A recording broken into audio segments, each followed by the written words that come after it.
Railway प्रवासादरम्यान जर गाडीमध्ये एखादा मनोरुग्ण व्यक्ती चढला तर तो 15-12 नंबरवर कॉल करून सांगायचा तुमचा डबा कोणता आहे, तुम्ही किती वाजता गाडी पकडली, कुठल्या स्टेशनला तो चढला आहे तो माणूस, जर माहिती व्यवस्थित सांगितली तर तो डबा अटेंड करून तुम्हाला योग्य ती पोलीस मदत करता येईल. आणि रात्रीच्या वेळी प्रवास करताना ज्या डब्यामध्ये रेल्वे पोलीस आहेत त्या डब्यातूनच तुम्ही प्रवास करायचा आहे.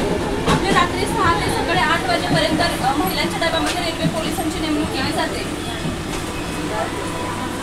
आणि जरी नसतील एखाद्या वेळेस पोलिसाला 2-2-3-3 गाड्या सांभाळाव्या लागतात. अशा वेळेस आहे ना, जेणेकरून दोन्ही कॉर्नरला बसायचे, जास्त महिला नसतील ना दोन्ही कॉर्नरला बसायचे. तुम्हाला तिन्ही दरवाजे दिसले पाहिजे, कोण चढतंय कोण उतरतंय, आणि 15-12ला कॉल करून सांगायचं. आणि जरी एखाद्या वेळेस नसेल पोलीसवाले किंवा होमगार्ड, अशा वेळेस 15-12ला कॉल करून सुद्धा तुम्ही सांगू शकता की अशाच्या डब्यामध्ये पोलीस नाही आहे, ते आपल्या पोलीस मदत हवी म्हणून.